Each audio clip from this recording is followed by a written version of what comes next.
June 4 నేటితో ఏపీలో కూటమి అధికారంలోకి వచ్చి సరిగ్గా ఏడాదవుతుంది. ఈ సందర్భంగా వెన్నుపోటు దినమంటూ వైసీపీ రాష్ట్ర వ్యాప్త నిరసనలకు పిలుపునిచ్చింది. అలాగే కూటమి పార్టీలు కూడా ఏడాది పాలన సంబరాలను ఘనంగా జరుపుకున్నాయి. ఇక పీడ విరగడై ఏడాది అంటూ సంక్రాంతి, దీపావళి ఉత్సవాలతో కలిసి వేడుకలు జరుపుకుందామని జనసేన పిలుపునిచ్చింది.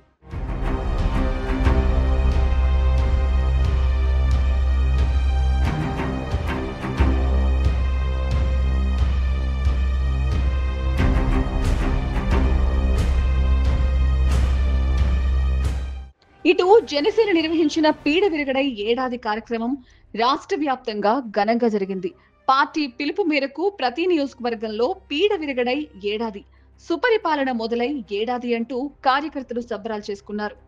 సంక్రాంతి వేడుకలు తలపించే విధంగా రంగవల్లులతో, పూలదండలతో జనసేన పార్టీ కార్యాలయాలను అలంకరించారు. కోలాటాలు, కేక్ కటింగ్లు చేసి ఆడపడుచులకు ముగ్గుల పోటీలు నిర్వహించారు.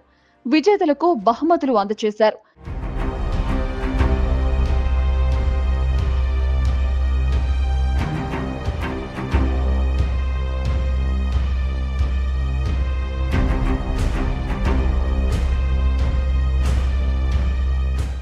కూటమి చారిత్రక విజయానికి, జనసేన పార్టీ 100% స్ట్రైక్ రేట్తో సాధించిన విజయానికి ఏడాది అంటూ జనసేన అధినేత పవన్ ఉద్వేగపూరితంగా ట్వీట్ చేశారు.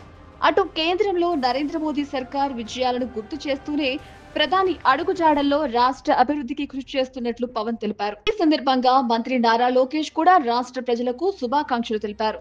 ఇది 5 కోట్ల ప్రజల గెలుపని, ప్రజా తీర్పుతో కూటమి బాధ్యత మరింత పెరిగిందని ట్వీట్ చేశారు.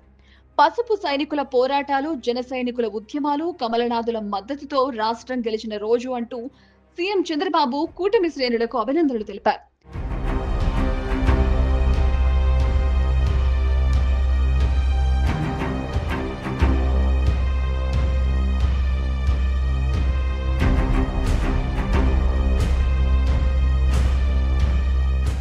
అయితే గత ఎన్నికల్లో ఘోరమైన ఓటమి నుండి వైసీపీ కోలుకోవాలని చూస్తోంది.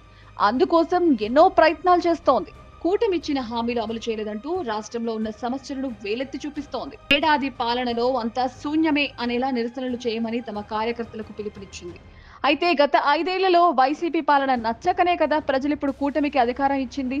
వైసీపీ ఇప్పుడు లేవనెత్తిన సమస్యలన్నీ వాళ్ళు చేయనివేనని రాజకీయ విశ్లేషకులు అంటున్నారు. మొత్తానికి జూన్ 4 కూటమికి ఆనందాన్ని, వైసీపీకి కన్నీటిని మిగిల్చిందనేది మాత్రం వాస్తవం.